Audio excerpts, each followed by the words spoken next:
Hello guys, this is Geethanjali. In the last video we did codominance, and in this video we'll be doing inheritance of two genes. So when we consider two characters instead of one like we did previously, we call it dihybrid cross. So let us take an example here. We are considering seed shape and seed color. So the dominant traits are round and yellow respectively, and recessive ones are wrinkled and green respectively. So we have taken pure breeding varieties over here, and just like inheritance of one gene, we are gonna cross them. Okay, so we are gonna mate them, and the result is similar to what we saw in monohybrid cross. So we get an F1 generation which will consist of only the dominant characters, but in this case it will be heterozygous, just like how we saw in monohybrid cross. Now, if we again take F1 generation and we do mating, we breed them among themselves, then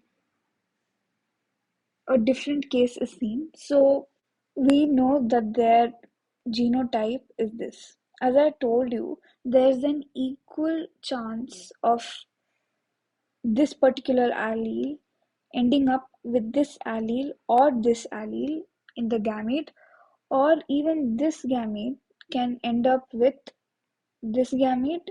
uh, I mean, even this gene, even this allele might end up with this allele or this allele, right? So you can see there are four possible combinations, and hence there are four possible gametes that can be formed.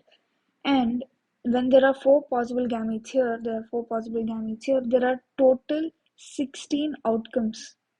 Okay, and in this 16 outcomes, 9 of them show completely all the dominant traits. Okay, so the two dominant traits, round and yellow. Okay, 9 of them show round and yellow seeds. Okay, 3 of them over here, 3 of them show one dominant character and one recessive character. Okay, so you can see round green, wrinkled yellow. So 3 of them will show dominant and recessive character, or recessive and dominant character respectively.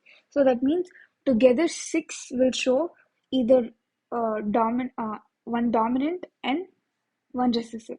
And there's only one combination in which you will find all of them are recessive. Okay, so if you add 9331, you will get 16. Okay, so that means 9 out of 16 will have round yellow, 3 out of 16 will have round and green, and 3 out of 16 will have wrinkled yellow seeds, and only 1 out of all the 16 plants will have wrinkled and green seeds.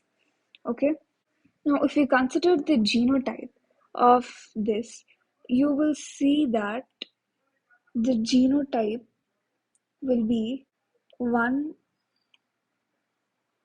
1 is to 2 is to 1 is to 2 is to 4 is to 2 is to 1 is to 2 is to 1.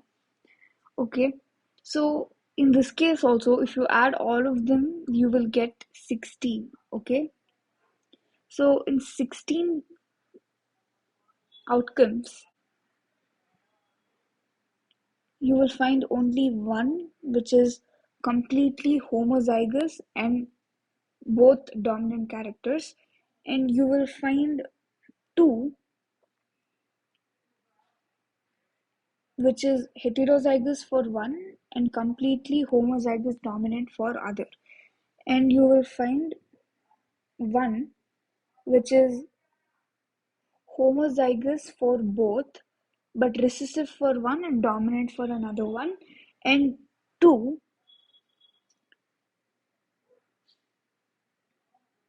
which is homozygous dominant for one and heterozygous dominant for the other.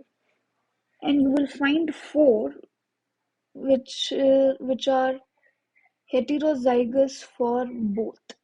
Okay, and you will find again two of them which are homozygous recessive for one and heterozygous dominant for other, and one which are completely homozygous but one dominant and another one recessive, and two again for heterozygous character one and then homozygous recessive.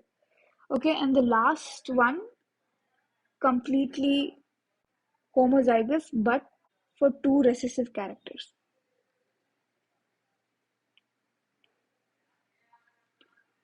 Okay, so you will notice a pattern here. Wherever there is one, you will find that it is completely homozygous. Okay, it is completely homozygous. And wherever there is two, okay, the ratio is two, you will find there is one of them is heterozygous. So that is how you can remember. And wherever there are two heterozygous, there is four. So this was about inheritance of two genes.